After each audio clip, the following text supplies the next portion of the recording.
A century ago, this Philadelphia mill wove textiles. Today, it weaves something greater. People, culture, purpose. In a world that feels disconnected, we're bringing communities together. This is Braid Mill.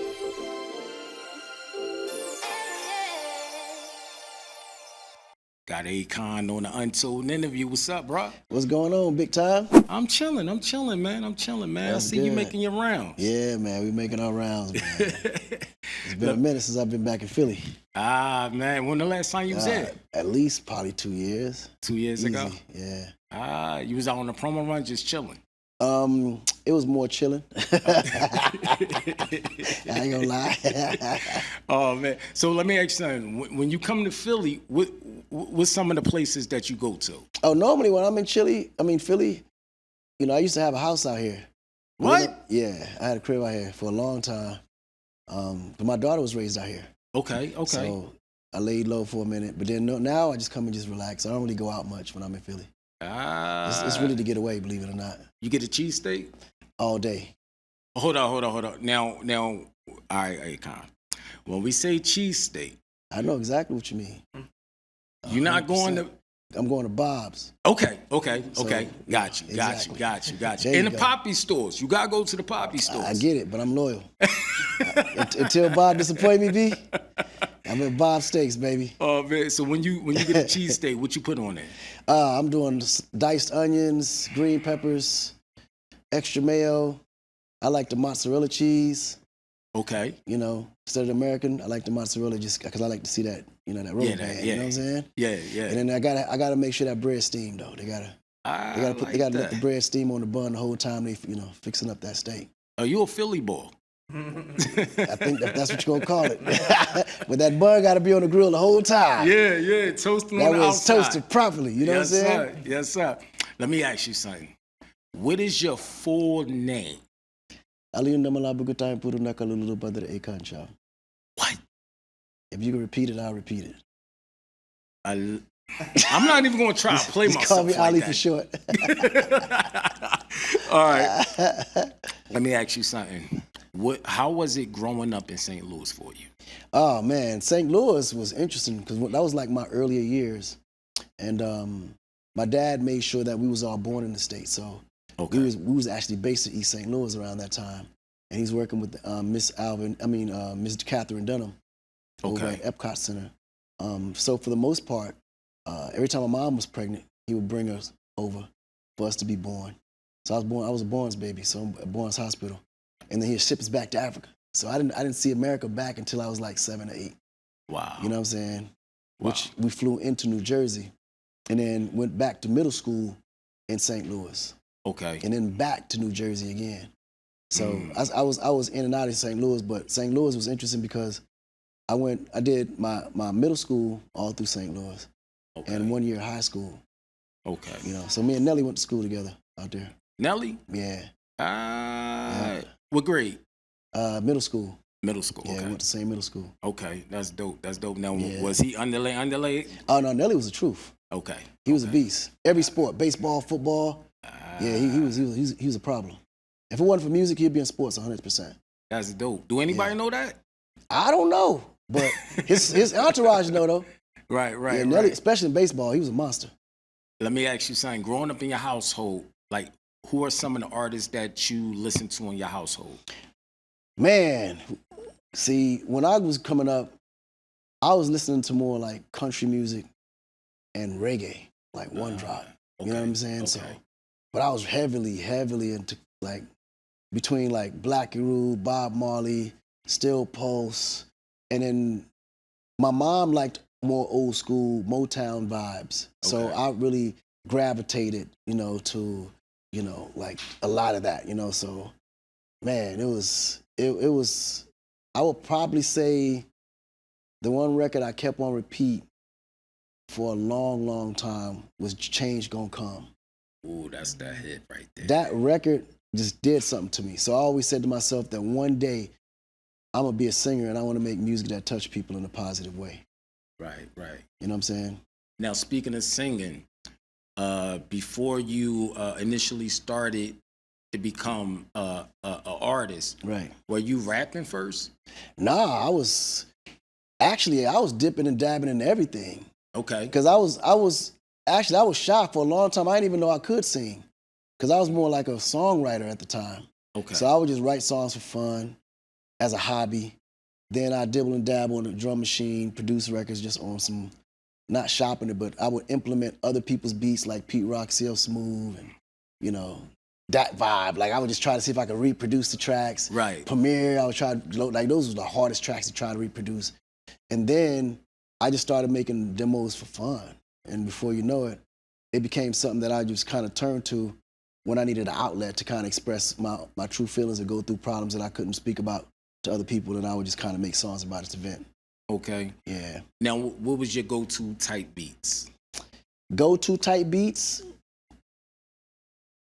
The first demo I ever made was a Will Smith and Jazzy Jeff. No, the Fresh Prince. No, it was Will Smith and Jazzy Jeff. It was a beat that they did from back when they was hot. Right. Hold on. Will Smith's still hot. No, you know what I mean. Yeah. In the beginning of their prime, like. Right. You know, it was like and Jazzy Jeff was like the most amazing DJ that I had ever heard. Like, Right. and at that time, I didn't even know what a studio was, or so what I would do, I would take the instrumental. I had two tape recorders. I had an instrumental playing on one, and then I would have a blank tape playing on the other. So I'd be put my mouth close to the music. Yeah. Overdub it and record it. You know what I'm saying? Yeah. Man, by the time you press play, it was like, you know, we had a little bit of something that I could listen to. But yeah, it was interesting, man, to watch. Now let me ask you something. In the midst of growing up, it come with adolescence. Right. In '98, you was faced with something where we couldn't have an Akon if it didn't turn out for the positive in No, your 100%. favor. Absolutely. You know what I'm saying? In '98, you was arrested. Let me ask you something. When you first got arrested, mentally, where were you at? Mentally, I was lost, to be honest, because the mindset that I had at that time was I just wanted to be rich. Right. And I didn't really care how. I just knew that poverty wasn't something that I wanted to kind of be comfortable in, right? So, and then coming from the environment in Africa, seeing my family there, watching my dad, be successful and send money back home and take care of his family. I was a kid that had a lot of pride, and I didn't want to ask my pop for help, which is crazy because we didn't need, like, we lived in a very big crib, like we was like a mid, like we was a middle class family, like we lived in a beautiful crib, like Right. in a nice neighborhood, but for some reason I always hung out in the ghetto because it just felt comfortable there. It reminded me more of Africa at that time. Right. You know what I mean? Like the suburbs were always quiet. You got these noise ordinances. It wasn't no girls running around. Your homies wasn't there. Like, whereas in the hood, it was funny. You play hide and seek. You chasing women. Right. It's action everywhere. It's like, it's just you. And then everybody felt like it was like everybody. You can kind of say appreciated everything around them because they didn't have as much as everybody else, right? Right. And I was the one that would kind of, share my lunch money, bring extra food from my refrigerator for my homies, hot dogs, buns and stuff.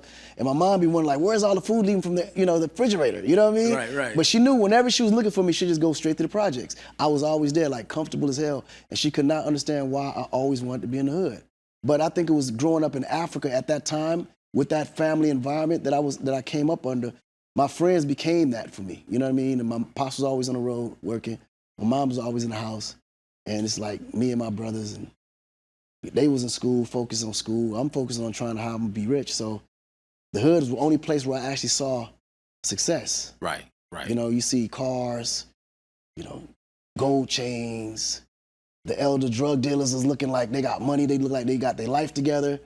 And every time we would step in the rim or look like close to that we wanted to be a part, they were like, nigga, take your ass home. Right. Fuck you doing here? You got a good family, boy. Get out of here. So they would push me away from that. And that actually what triggered me to want to be more a part of it.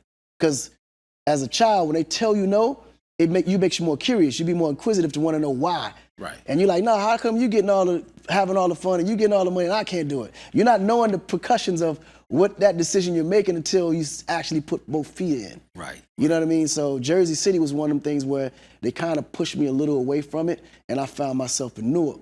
And in Newark, they embraced it. Okay. And that's how I got caught up in all the cars and everything else like that, because it was like a free place to kind of really, expose that exciting side that I thought at that time was good for me. Right. Now, while you was in there, who were some of your support system? Well, interestingly enough, the support system was always the friends around you. Right. Because you think they're a support system, but they're really bad for you. Because nobody said, no, don't do that. Right. Everybody's like, I dare you to do that. Right. Like they waiting to see who's gonna be the one to get up and do it, because it was almost like you was collecting clout at that time, because one of the rules of survival in the streets was to create a reputation for yourself, right? So we all have a survival instinct where we don't want to be pushed around, we don't want to be looked at as soft, and it allows you to navigate through certain, areas comfortably when you have a reputation attached to you. So that be one of the biggest motivations for the peer pressure, just to prove yourself that you're worthy of someone that can be respected, right? So, and I think that's one of the main reasons why a lot of the havoc that you see is happening, because everybody's really trying to survive. But in order to survive, you got to prove that you're worthy of survival. Right. Which is the craziest, ironic thing in the world, but we all fell into it. And in me, I was super black, nappy hair, dark skin wasn't the style. All the light skinned niggas was getting all the girls. So the dark skinned niggas had to be tough. That was our only value. Like, we got you, nigga. Whatever you need, I got you. What you need, like aggressive. Like because we had a lot of anger built inside. So it was easier for us to kind of release that anger, right, versus the light skinned dude who had more to lose. Because if he get punched in the face, then the girls ain't gonna like him. Us, we look better with scars. Like, niggas look better. When you darker, scars is like that's something you can brag on. You know what I mean? Like, right. Those are momentums of war that you can I got shot 8 times. It's the craziest, ironic thing, man. But yeah, so, it was a matter of me kind of finding my way, understanding how America worked. Because in Africa, violence was something that we kind of shied away from, that we tried to navigate around, whereas here, it was promoted to be something that you needed to embrace to survive. Right. 2004, September 2004, you released Trouble, am I correct? Yeah. Sold over 1.9 million copies. Mm-hmm. When you was creating that album, Trouble, what were some of the things that you were trying to pinpoint in delivering the message through your music? Well, interestingly enough, the Trouble album wasn't really a message that I was actually pushing out or trying to deliver. Okay. Trouble was really all my problems I was trying to get off of me. Like the experiences I was dealing with, the things that I was actually going through, the road to what led to them songs, I was trying to get it out off of me. So Trouble was that album that was like the darkest side of my life, period. Right. You know what I mean? Those are the things that I was going through that I couldn't speak to much people about, because it was all attached to something illegal. So the only way to talk or consent or even converse with myself at that time was songs. Right. Because Trouble was made around the time when I was heavily in the streets doing Cars, right? And the Cars was something that I left Newark and moved to Atlanta with like around the 95 when you had the Olympics going on. Right. And it was a fresh market. Everybody was completely green to it. Like, they were slow. They had no idea these cars were chopped up, flipped, and chopped up, or whatever the case may be. So business was super successful around that time. But what was crazy was, while I'm going through life, I'm not realizing that side that I'm experiencing, that's so-called success, is going to end at some point. Okay. And I'm going to have to face the consequence for all those moves and all them, them decisions. You know what I mean? So, to fast forward, when I got locked up, I would base back on a time when I made so much money that I didn't know what to do with it, to the point where I had to create a business that was a cash flow business that I can justify that money where it was coming from. And I used that money to invest in studios. Okay. So them studios, though, because it was a business, I had to keep them busy, constantly, running. So what ultimately ended up happening was I would allow anyone that wanted to use that studio or needed a way out. Right. I would build a studio, lock it in, fill it up with people that can use it, keep it constantly busy, so it looks like business was super booming, and I could justify that money where it was coming. But I would also use it myself when I was going through something, needed to vent or needed to just escape. So through them experiences that I couldn't really speak to much people about, I would go in and write songs about it, and it became a habit. So when I got locked up, that habit followed me in jail, and I ended up writing about being locked up. Speaking of being locked up, that was your first single off of Trouble, am I correct? Nah. The first single was Bonanza, Belly Dancer. That's Yeah. right. But Locked the Up first kind of single. overlapped that. So what happened was, at the time, Universal wanted a commercial record, radio record. But I knew I didn't have that many records like that on my album. And that really wasn't a record that defined me. Okay. So, but they knew what they needed to do what they do as a machine. But it didn't sit right with me as much, because I knew that if that record worked, I wouldn't have nothing to follow it. You know what I mean? Because my records were so grimy, so dark. It was a different reality for me, right? So I ended up wanting to push Locked Up. So Universal went direct with Bonanza. The record did great overseas, but it did nothing in America. Like, it wasn't that move. Right. But while that was going on, I had put out a mixtape called The Illegal Alien. And with that, Locked Up was on that mixtape. But it was also on the album. And while I was pushing for them to push Locked Up, they felt like the record just wasn't that record. They just felt like Locked Up wasn't it. Bonanza was the hit, right? So we started pushing Locked Up. The record started, like the mixtape started spreading all throughout Jersey, Trenton, Boston, Connecticut, New York. And then the record Locked Up just started standing out. But then Steve Rifkin heard it and was like, no, that is the smash. And I said, I'm telling you, man, this is the one. Yeah, we got to push this one. So he said, look, let's do this. Y'all go push Locked Up while I let Universal push Bonanza. Okay. So while they're pushing all this money on Bonanza, Steve Rifkin gave us a $10,000 budget to market and push Locked Up. So we just kept the record street as possible. In the process of all that, the record went to a mix show, didn't do much, because the DJs ain't know what to play before it or behind it. And we needed some help to figure out how can we identify this record, because the record was so new. It was like an R&B record with an artist with a unique tone singing about street shit. Right. It's like at that time R&B was still heavy. So the cliche between the two it was a very interesting mix, and nobody kind of didn't really know what to do with it. And they couldn't put it in a specific genre.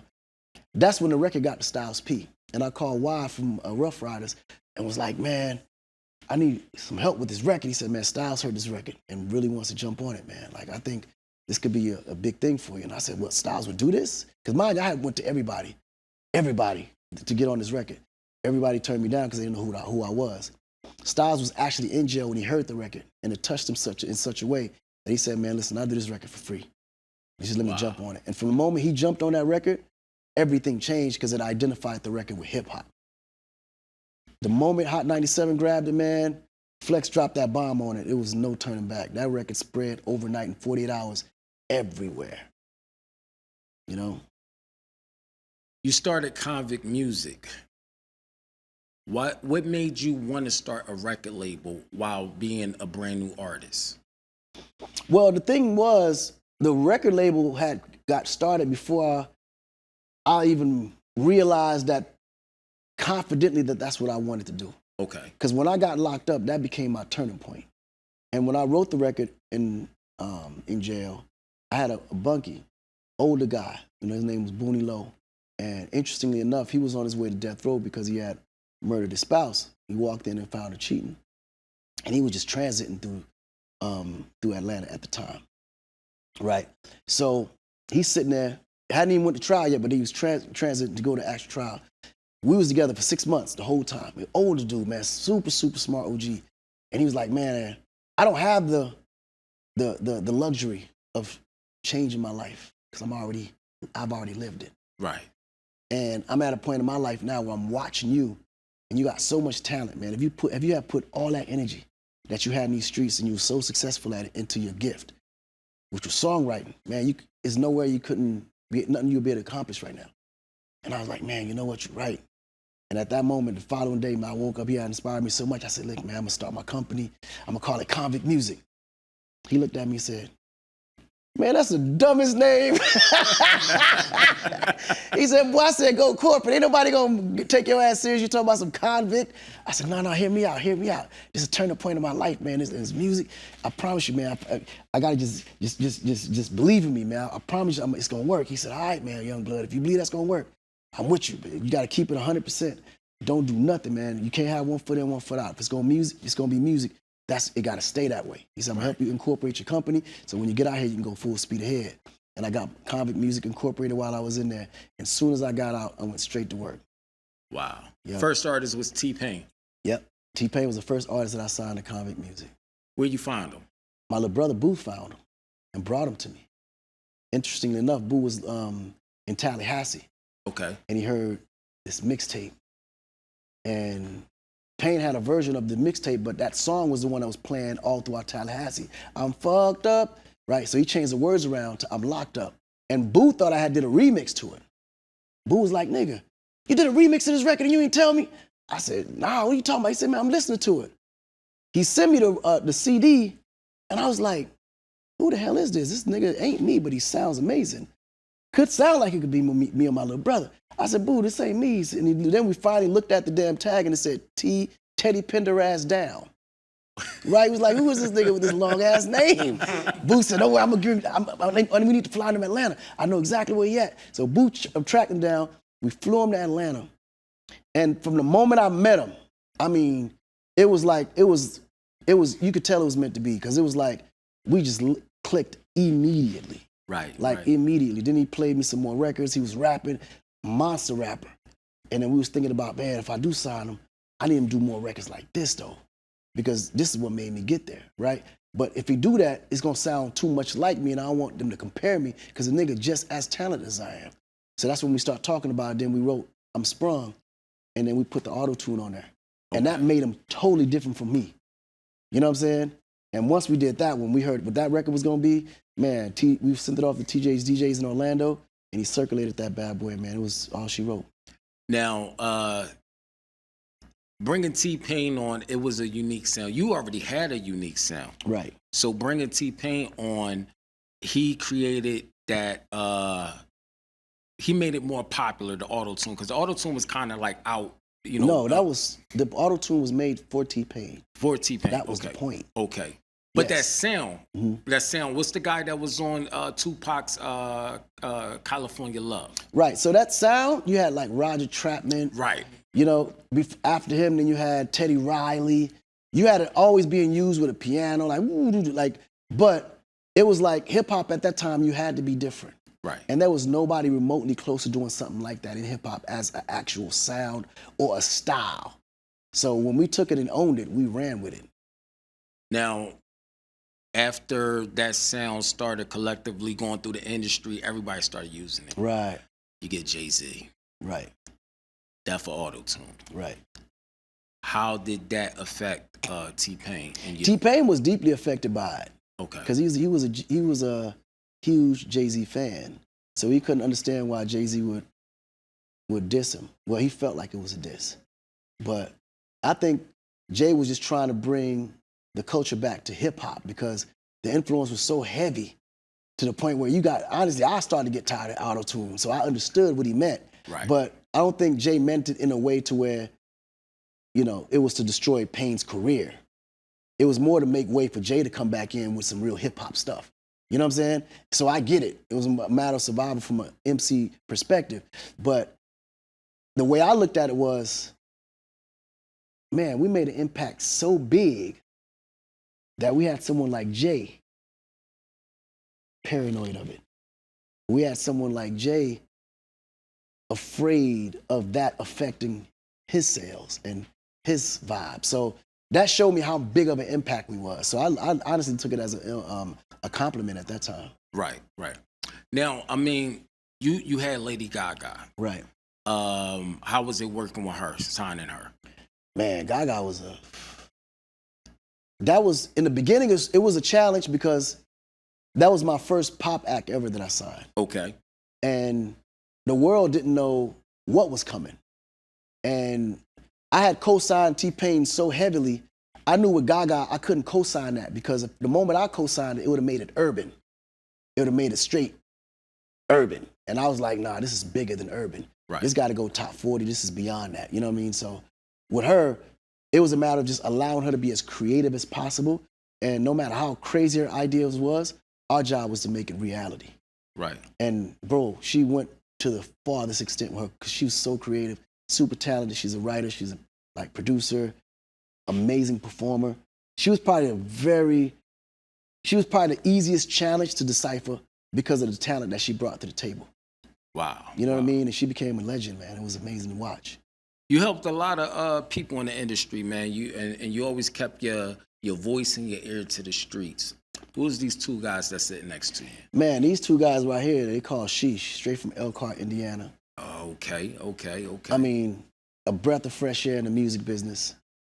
Everything that I kind of sign, it has some element that brings me back to the days of what reminded me of why I do this. Right. And when I listen to their music, it puts me at peace. Like, it brings me back to the nostalgic moments and times of when I was going through certain things. Even things that I go through now that may be on a level in which they speaking on. I can relate to that at my level. Right. It may be a big, another level, but it's the same issues, just deciphering it from a different point of view. You know what I mean? And I just love how they take reality and make it like so real and something to actually question yourself about. I seen on Instagram, on your Instagram, that did you guys like remake the Ghetto song? Yeah, they actually remade the Ghetto song That's and came dope. back to get me on it. I liked it. You know what I'm saying? Like, that's how creative they was. And I was like, like nigga, we got one. Now, that wasn't the official music video, right? Yeah, the video that you watch is the official music video. It was shot in Elkhart. No, not on my, not the one you talking about. That was a viral. Okay. So the official video is actually on YouTube right now. It's averaging about 3 million views a week. Okay. Yeah. And it looked like y'all was having fun, man. Yeah, we was. We went back to their hometown. They showed me around, let me see their life, the way they grew up.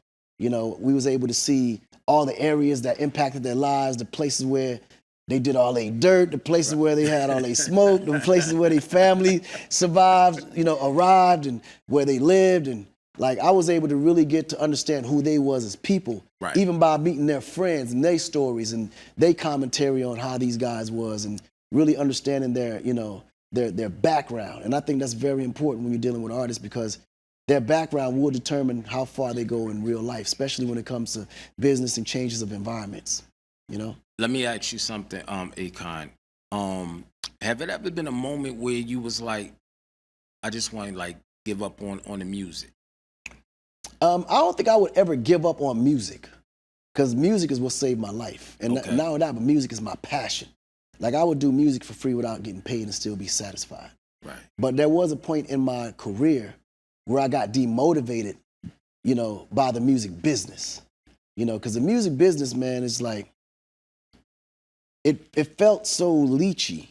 Okay. And it felt so fake. You know what I mean? And nobody in the music business is genuine. Everybody wears a mask. Nobody really keeps their word. There's a lot of artists that you can go 100 million miles for that don't appreciate the time, the effort, the relationships that you sacrifice to get them where they're trying to go.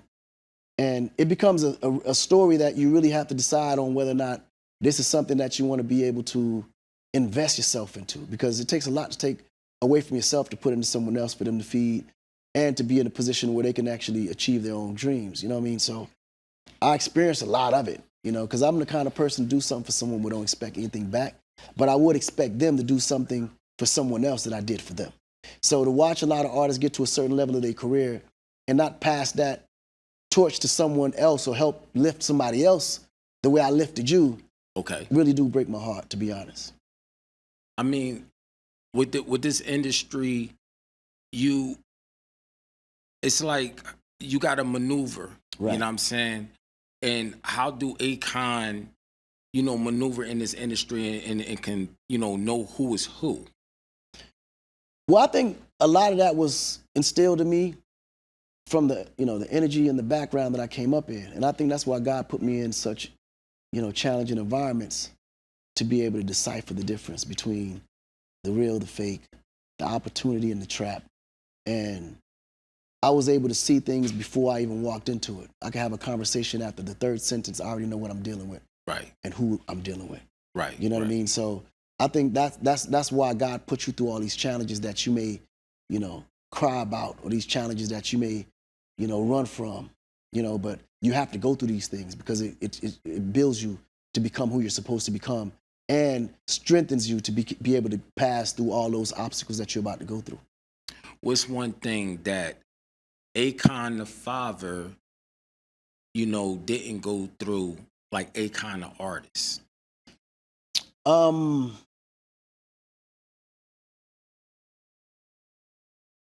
I think, man, which is crazy because everything I went through as the artist part, I went through as a father. Because as an artist, the music is your child. You know what I'm saying? So all the challenges that you face with your kids, you facing in the industry in itself. Right. Like, you know, your kids is new when you first meet them, and you got to build that relationship. You got to build that trust. You got to build that, you know, that love.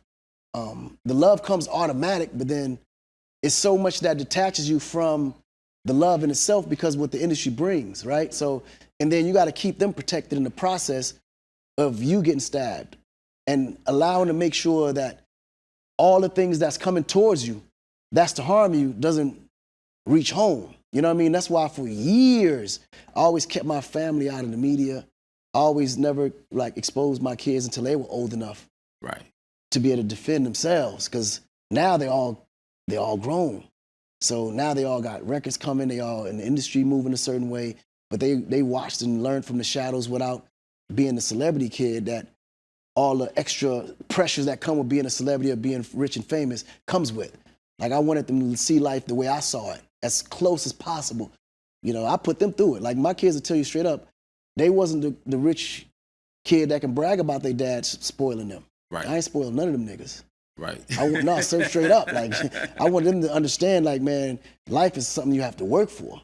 But utilize me though, because I got here so you can get to where I got to easier. But I'm not gonna just let you just walk up these steps without feeling that burn. You gotta know that when you do get here and you get that opportunity, that this is something worth protecting, worth holding on to, and you gotta appreciate it. Right.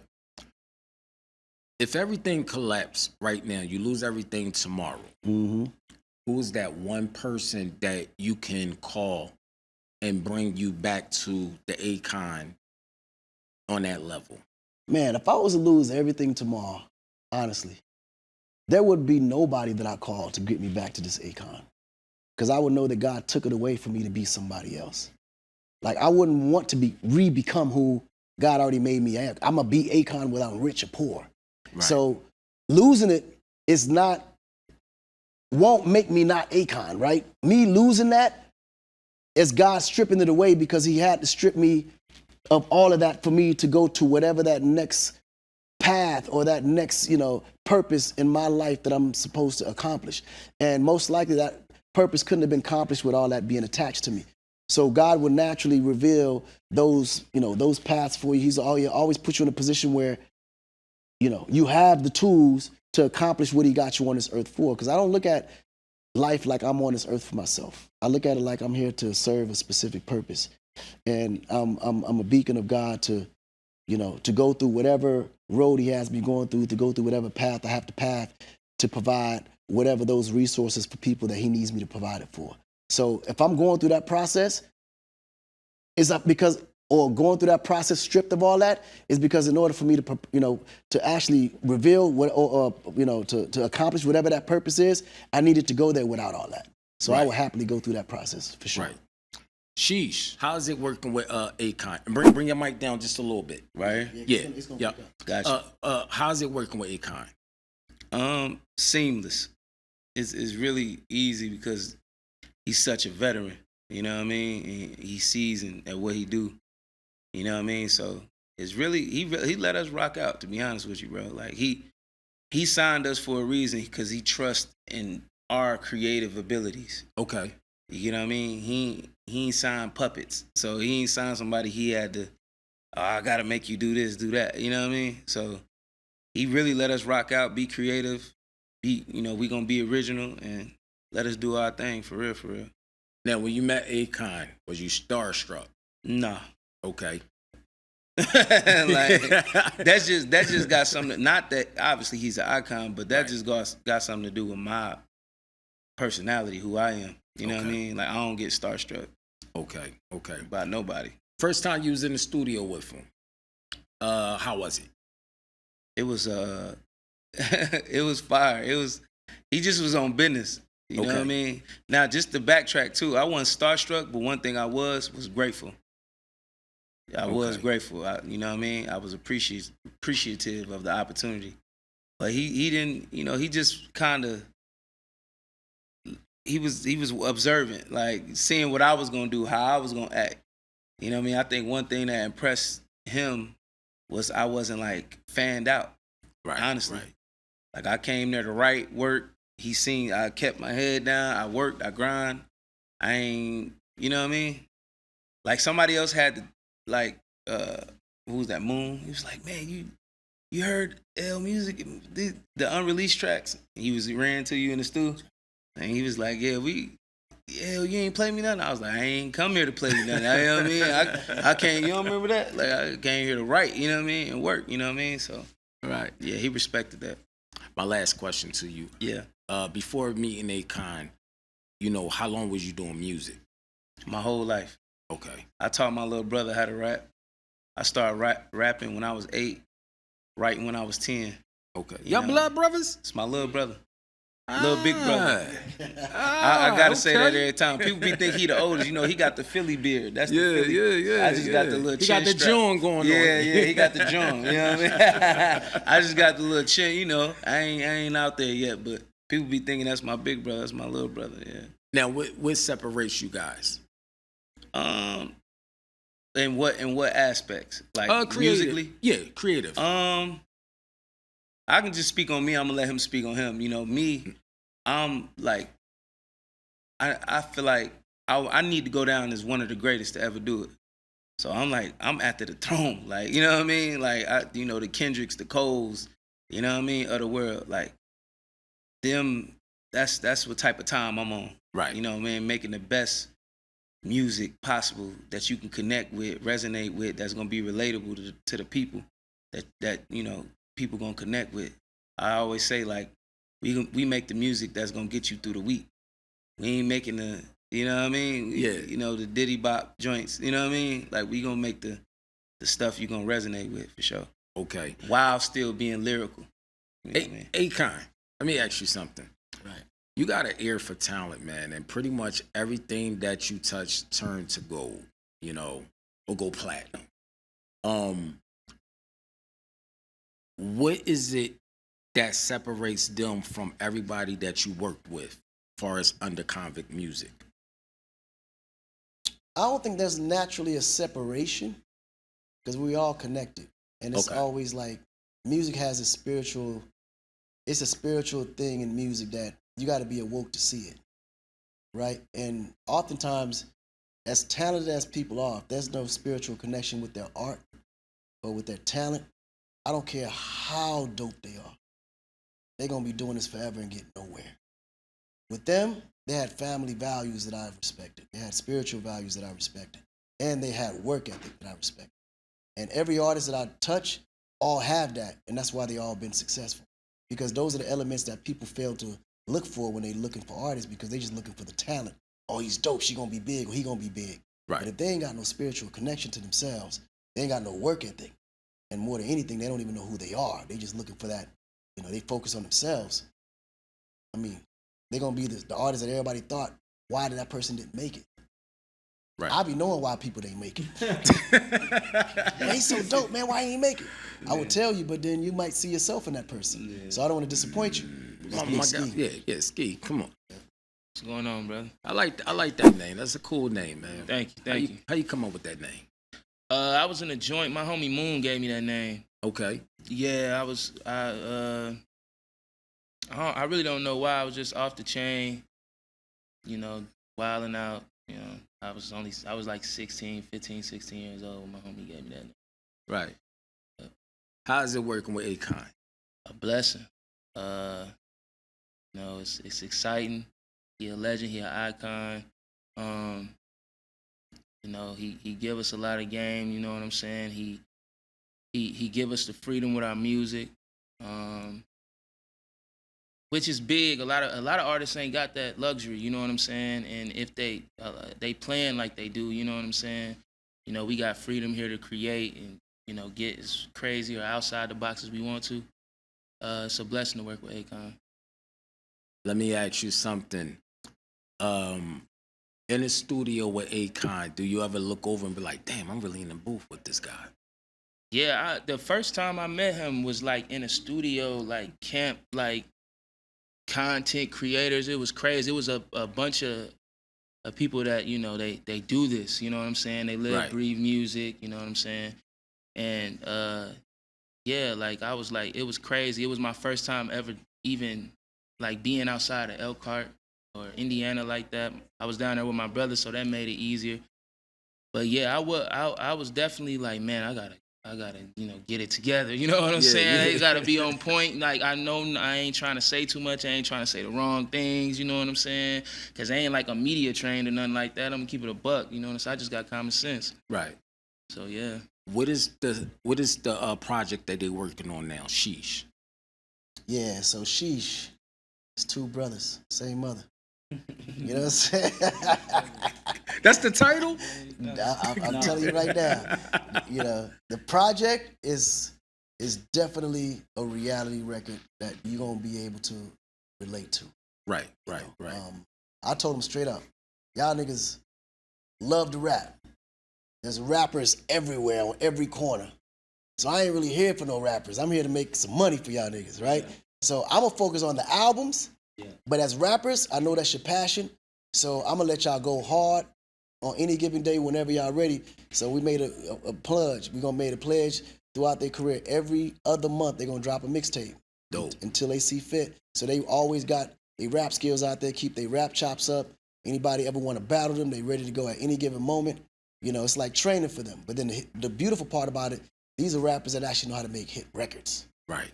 So my thing is I want to make great radio songs, great international records, great feel-good music, family music, hype music, workout music, club music, music for the chicks, get emotional, for love, all that. Like they go in on everything. And I think the idea that we all as a group, as a family, we all write, we all produce, we all great performers. When we collab, man, it's inevitable. So definitely look out for the album. I'm gonna actually be announcing the album very, very soon. Okay. The single that's out now is called Ghetto Living, Future Myself. So, you know, you could definitely check that out for sure. And then look out for those mixtapes that's coming out every other month. But they just dropped Air Mattress on Friday. So that right there is like, it's just a taste. Honestly, it's just a taste. I said, heard him put something out because his Ghetto Living record going. Yeah. So I said, it's going, bro. Nice. We got 24 hours. All I need is 12 songs. Hurry up, quick. Man, within 5 minutes they gave me them. So I said, this is a mixtape. Let's go. No thought. The only thing they thought about was the title. Right. But they wasn't tripping off the music. They said, man, just take any 12. We just grabbed 12. We didn't even listen to them before we put them up there. Yeah. We just For real, and inspired. We getting great feedback. Yeah. No, just to piggyback off what bro was saying, it's fire. We getting great feedback from it. It's called Air Mattress Volume 1. The mixtape is out on all platforms. If you looking for bars and a little bit of melody, it's on there. You know what I mean? Top God tier bars. I like none of this fluff out like here. that. You know what I mean? I like that. We raising the bar for sure. Man, y'all in Philly, man. Who's some of the artists y'all like out here? Right now? Right now. But they grew up on Philly. Yeah, I was about to say, like, we grew up on East Coast music. All right, but who in Philly? I say, I mean, of course you got like Lil Uzi, you got the, you know what I mean, you got the, let me see. Where we was at with the, what's his name? OT7, what's his name? OT, yeah, Kwani. I've been hearing a lot of his music. He's solid. Man, it's some artists that I can't even remember their name right now. One of them got locked up. He was nice. Oh, you talking Arab? No, not ARF. I grew up around Yeah, on AR. yeah. I'm talking about younger ones. Is you talking about old or? No, 'cause we talking about general. Oh, Just no, general. man, Yeah, come on, man. yeah. I'm trying to think of some newer artists. Hold on. Akon, who you listen to? Beans is Pass that then. I Pass thought that. you was trying to say newer artists. I can talk. Yeah. Beans is the only one. That's I grew up like for real though. I was influenced by Cass a lot. Cassidy. Yeah, what? Cass. Cash, Freeway. Yeah, the whole like what? Petey, Crack, like you know what I mean? Like I can name all the older rappers. We not teeny boppers. You feel me? Like I Right. can't really name too many young. I grew up on like Beans them, Right. Rockefeller. You know what I mean? All that. That's my generation. That's what we grew Yeah. up. Yeah. Akon, let me ask you a question. Would you ever do a celebrity boxing match? What? Man, in my sleep. I wish. I got to holler at Damon Feldman, man. Please invite me in the ring. Who would you? Hold on. It don't matter. It don't matter. I promise you it don't. You went crazy. You would do a celebrity boxing match, Bro, yeah, it won't be fair. I seen you throw a guy off the stage, man. That's I crazy. promise you, it won't be fair. I promise you. Hold on. Listen, There's a reason why I ain't never had no hip hop beef. I promise you. You gotta put that bag. Hold up. Would it be a rapper or? It don't matter, is what I'm telling you. I like that. Rapper, Talk that, R&B talk singer, that. comedian, athlete. It don't matter. I got to holler at Damon Feldman, man. I got to holler at Damon Feldman. My last question. But it got to be somebody that disliked me, though. Who the hell would dislike It you? has to. He's out there. Everybody got a hater. He probably just looking for the right opportunity. That's the only way I'm gonna get him. He gotta not like. He got to not like Yeah, you. he gotta not like. Now, question. You gotta officially say, man, I can't fuck with that nigga. I don't like him. Then I'm charged. I'm ready. Now, hold up. Akon, would you be like, oh, it gotta be like $1 million on the line, or just Oh yeah, I gotta pay for this one yeah? because it's gonna be worth the money. I promise you. I like that. I promise you, it's gonna be worth it. I like that. Talk that.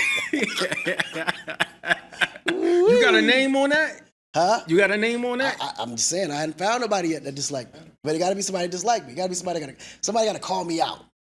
Ooh, I like that. Like, it can't be the Chris Brown calling Quavo and then Quavo don't answer. Right. It can't be that. It gotta be somebody that call me out and I answer. Because I'm gonna answer. My last question to you, Akon. What is one thing no one know about you, but they should? But they should.